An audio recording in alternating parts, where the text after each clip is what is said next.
What is up, guys? Yes, I am in Venice. I'm officially Veneziano. It's been a long week. I'm sorry I haven't put up any more content, but I've been moving stuff, getting familiar with the place. But I think I am ready to answer some of your questions, so let's get straight into it, shall we?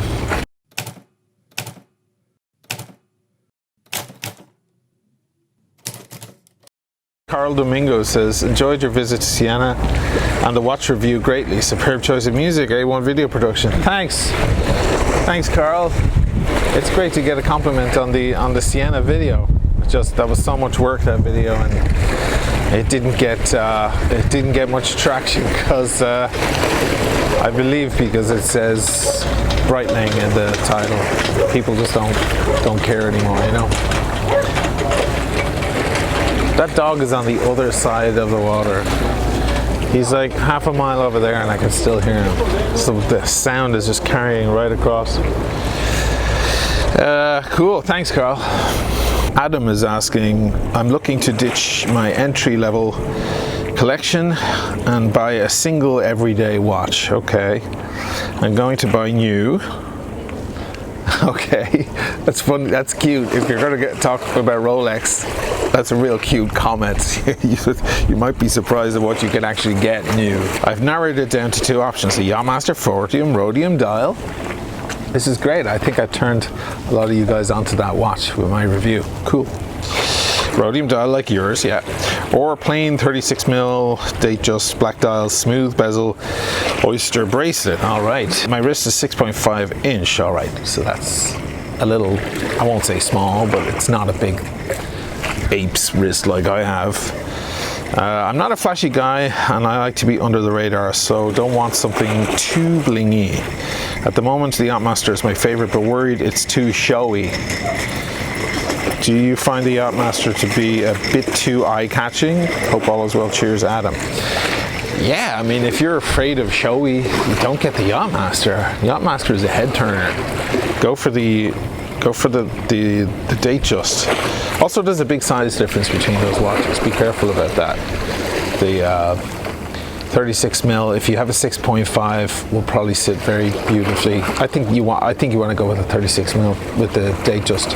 Indie Watch Trader, about my Siena video. More comments about my Siena video. I'm so happy. This is by far my favorite episode without the voice. He means the voice is Leonard. The voice has a name, it's Leonard. He's coming back soon, by the way. I know he has some big fans out there. I'm very thankful for the history and culture lessons you provide. Well, thanks, Indie Watch Trader. Nice to get some feedback on that Siena video, finally. My God, what took it so long? That bloody video nearly killed me making that thing. It's so much work. Oh boy. There's a shot at the end of that video, at the very end, where I kind of zoom out from the B, like it's a spaceship or something. That just editing that shot alone was like, it must have been 40 hours of work just to get it right, because I had to blend 4 shots together and I just couldn't get the balance right. It kept shifting and looking wrong just to get it to look smooth. And that was just a 1 second bit at the very end of a very long video. It took me, I think, 5 days to shoot. I spent 5 days in Siena shooting that video. I don't know what's wrong with me. I clearly have an issue, because, you know, unless I get 3 million views, it ain't paying for itself. So I don't know. This is definitely a project of passion, I might put it that way. Atlakati is saying, since I can't find it, I'm guessing you had to take down the video of the rich guy, huh? I didn't.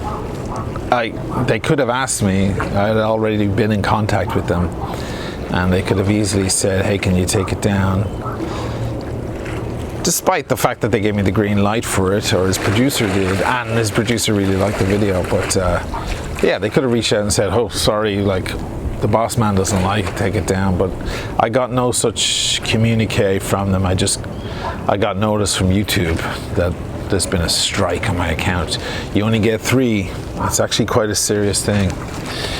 Very nasty business indeed. Luis Catez says, wowza, your friend is a hottie.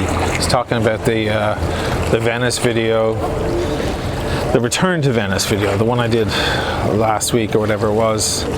Yeah, out of like the very few people that were actually on the streets of Venice, I actually bumped into a friend, if you can believe that. What are the chances, you know? Yeah, she's a beautiful girl, yeah. Deborah, she's very, very nice, very friendly. Very sweet person, actually. And yeah, even though she has a mask on, you can see she has a beautiful face, yeah. Very, very beautiful woman. I will pass on the compliment for you. Although it's a little, saying she's a hottie in capitals is a little, lacks a little gallantry, if you don't mind me saying. Come on, man. So Andreas is saying that he saw my last Q&A where I mentioned I couldn't get into Austria. That's right, the Austrian borders are actually still closed. I was going to go to Vienna. That was supposed to be my next kind of travel review thing. Sorry, I'm just going to move into the sunlight here.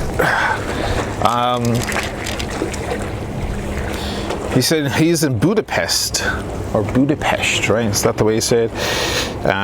It can be your next place to shoot a video. The city is amazing. Have a nice day. Thanks, Andreas. Cool, yeah, man. Budapest is definitely on my map of places to go. Paris is another, Vienna for sure. I want to go back to Dublin. That's originally my hometown.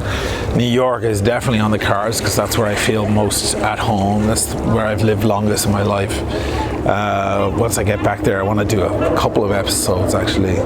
And San Francisco also. I want to do a good episode there, but not LA, because LA drives me nuts. I don't like that place. I'm a typical New Yorker. We have to hate LA. That's part of our programming. Derek Baird, hi mate, hope you and your family are keeping safe and well. Thanks brother, I hope you and yours are too. I'm a watch novice. I've had a couple of Omegas over the years. Started with the Seamaster 300 chronograph, then sold that for the Moon watch last year. Man on the moon! Great watch. Currently I have a hankering for a Rolex sub. Don't we all, eventually? After speaking with my local AD, he reckons he can get me a Sea-Dweller red riding. Wow, that's not an easy piece to get. Do you think it will retain its value as much as something like the sub or the GMT? I know the value thing is a thing, isn't it? It really is. I think it's the element of the whole, in the whole recipe that pushes a lot of guys into actually buying the watch. The fact that they know they're just transforming some of their capital, shifting some of their capital over that could be reshifted back.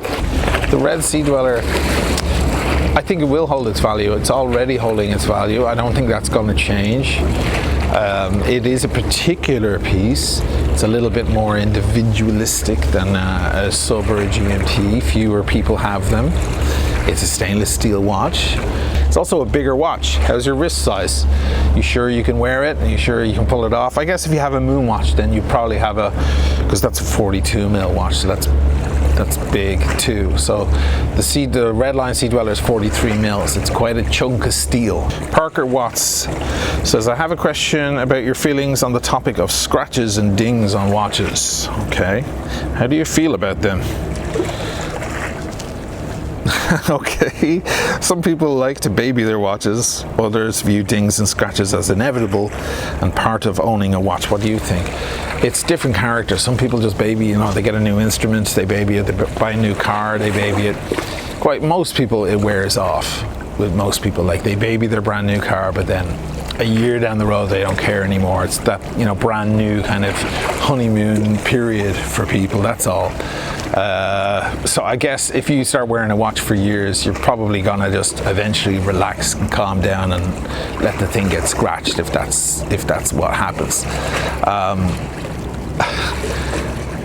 There was a line in a movie, what was that movie, Fight Club, where Brad Pitt's character says, where instead of owning things, they own us. At a certain point, if you're babying the hell out of your watch and you're not comfortable and you're terrified of scratching it, you're not really relaxing, you're not really enjoying the watch. So who owns who? You own the watch or does the watch own you? I think people who are more chilled about the scratching and the dinging are freer individuals. They can relax. Keith Petrie is asking, or he's saying, when I was in Rome last summer, I wore my Seiko because I was told there are pickpockets and wearing an expensive watch was risky and I didn't want to be a target. Is this true? Can I wear my Rolex next trip? Hopefully soon. I've heard a lot about Rome. I was in Rome not so long ago, and I wore my Daytona, I think, the whole time. But I was made aware that there are pickpockets. It's a big city, you know. I wear whatever I want around here, no problem. There's a lot more money in the north. You know, Italy, as you go down Italy looks like a big boot, you know, a big high-heeled boot on the map. As most of you know, I'm sure. And as you go down south, things get a little crazier. It gets wilder and wilder. And indeed, at the very bottom, down in, you know, Naples and of course Sicily, which is south of the boot, you know, that's where modern organized crime was invented, with the Cosa Nostra and the mafiosa and all of that. So yeah, things get hairier and hairier the further you go down. In the north, they're a bit more Germanic. They're more organized. Everywhere's clean and tidy. Like here in Venice now, I was just told by my landlords I can't put trash out on the street. They're not gonna, you can't do that, you get a fine, because they want to keep the city looking beautiful. So you have to give your trash to these guys who come and collect it every day or every second day. That's an impressive kind of routine that they have and discipline that they have. I don't think Rome is like that. Last time I was in Rome, it was pretty filthy, I gotta say. It's a big city like any big city, so you run the same risks. The only thing is that there are so many people and so many watches. For you to be worried that it's going to happen to you is a bit like being worried that you're going to be struck by lightning. You know, it's going to happen to someone, but it probably won't happen to you if you know statistically. I'll tell you one city that does sound awful, and that's London. I don't know how many times people write to me saying, oh, you wouldn't be able to do that shot with the watch on the ground, you know, or on the park bench or whatever in London. It would be snatched up immediately, or you wouldn't be able to wear that watch in London. And if you go on YouTube and you look up for like Rolex theft or whatever, there's dozens of videos of guys in London on motorbikes. You know, a guy in the back jumps off, snatches someone's purse or watch or whatever, and jumps back on, and they speed off. London sounds like a horrible place to own a beautiful watch, to be honest with you. I'm not a huge fan of that city in the first place. We went there years ago as a band, and didn't really like it, to be very honest. We used to know a lot of record company guys who'd come over to see our band in Dublin, and they'd say they'd do it because the beer was better. That they could go see a band that night in London or jump on a plane to Dublin, and they would always take the Dublin band to go check out. A&R guys are the guys who fish for new talent, you know, for record companies. They used to come over to Dublin because the beer was better. I think Dublin is a nicer town. It has the kind of aged look that London has, but it's a little softer. Yeah, there's plenty of shysters there too, I'm sure, but anyhow, while I have you guys, I want to give a big shout out to all my patrons, my supporters on Patreon. You guys are amazing. Some of you guys have even upped your support in the past couple of weeks. That's amazing. We live in very trying times, and for you guys to do that is very encouraging indeed. I definitely want to mention Chip McGill. Chip, you are my biggest supporter by far. It's incredibly generous of you, and I'll definitely be toasting our friendship online in my next travel video. It's wonderful support, man. Scott Patterson just had a bit of an aha moment. Aha! Are you a Steve Coogan fan? I am. Are luxury watches strictly a guy thing? ? No, they're not, but they're primarily, yeah. We both checked out the Rolex website and the wife saw some she really likes. even the bigger size watches she liked for herself. Right. Do you get demographic info? Yes, I do, actually. Do you have female fans? Yes, I do, as a matter of fact. I have, I think, 6% female fans, a very small percentage. But I'm actually told that that's more than most watch channels have. So I put it down to maybe they like the, this stuff, the travel stuff, the romantic places in Italy, Verona and Venice and all of that kind of stuff. I get a lot of emails from guys saying, your channel is the only one my wife likes watching too. He can geek out on the watch stuff and she can geek out on the travel destinations. I think a lot of people, I'm responsible for the future travel plans of a lot of couples out there. The wife is like, we're going there. Anyway, obviously some logistics to work out to do a special for the ladies, but an idea. Scott, punctuate the stuff, man. You can write any way you want, but I'm here reading it and I sound like an idiot because it sounds like I can't read. Use some punctuation. Anyway, no offense, man, it's all right. Maybe you were just thumbing it in on your phone. Yeah, look, you kind of read my mind, man. I'm in the works of making a video about ladies' watches and about women's taste in watches. And I think it's the elephant in the room. It's, we all need to address what's going on with ladies' watches. I know I can think of a few women offhand, including my own daughter, who all agree that when you're looking in the window of the watches, you see the men's watches, they all look amazing, super impressive. Then you drift to the right or to the left and you see the ladies section and it's like, gross. It's just like tasteless. There's diamonds all over the stuff. It's just super gaudy and so on. The girls I know who care about watches in any way, including an ex-girlfriend who knew a lot about watches and I gave her a few nice watches, they all say the same thing. It's like the men get all the really cool stuff and then the women, it's just like, it's a bit chauvinistic. It's like they assume that all you want it for is jewelry. It really pounds the jewelry aspect of the watch. And it's kind of assuming that women are they just want it for jewelry, that a woman can't appreciate a really cool watch with, history and all of that stuff. It's not true. I think women are moving away from those watches. You can see all sorts of celebrities now. Sandra Bullock wears a Daytona. Ellen DeGeneres, of course, has a collection of Daytonas. There's several other women I've seen. Sharon Stone wears, I believe, a Submariner. Luis Soriano 63 is asking, what do you think about blackened Rolex? I don't like them. I don't like a blackened Rolex for a number of reasons. First of all, I don't like the look. I don't think they look pretty.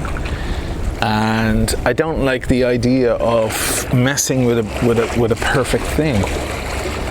I think maybe anybody who saw my producer Michael reaction video probably figured that piece of information out pretty quick. These amazing designers that know so much more about beauty and function and design than we do make these beautiful things that are going to look beautiful in many years. Us coming along and meddling with it is I think is a little immature. As you guys know, I'm a music producer. I was in a band for years. When you're in the studio and you're mixing a record, you're getting all the EQ right and all the balancing and everything right, and you're using extremely expensive equipment, a very flat and true equipment giving you the feedback. And then, people buy the record and then they stick it in their system and they add bass and they add treble and they change and they have this EQ, and it's like your little crappy thing is never going to compare to the equipment that we use. We use like $1 million studios to make this stuff, and you come along with your little Bose hi-fi thing and mess around with EQ, and it's really at the very last minute kind of messing up a lot of great work that went in. And I look at it the same when people come along to a Rolex and put aftermarket diamonds all over the thing or blacken it or whatever. I don't. Also, doesn't it like drop the value of the watch? It makes it harder to sell on. But if you like the look of a black Rolex, go for it. I mean, you've asked me my opinion, so I'm telling you my opinion. It doesn't mean your opinion is wrong. There's no such thing as a wrong opinion. I'm just telling you mine. But if that's what you like, maybe you should be going for a different watch. Maybe look for a watch that's already black, that doesn't need blackening. You know what I mean? And leave the poor Rolex alone. Mark says, I've been watching your channel for several months now and I'm a subscriber. Thanks, Mark, and appreciate your authenticity and content. Cheers. However, I will give you a pass as an obvious Rolex fanboy. Okay, thanks, man. You know, you guys just caught me in a Rolex moment, I think. You know, I was a big Omega guy before I even started this channel. It just coincided, the starting of the channel coincided with my Rolex fascination. I'm sure I'll move on to something after this. Panerai, question mark. Dude, I mean, you are in Italy. Yeah, it's true. I like Panerai. I really like Panerai, and I think Panerai is a grower. Like the first time you see a Panerai, you think it's ridiculous and too big and kind of silly, but then they kind of grow on you. And I tried one on. Oh man, I think it's gonna rain. I tried one on a while back, and it really suited me because I have a big ape's wrist and a big, you know, gigantic Panerai actually sits well on my wrist. So I will eventually buckle and get a Panerai. That could be in the next few months. You might see me with like a 422 or a 111 or something like that. And I think it's going to start raining, so I better move.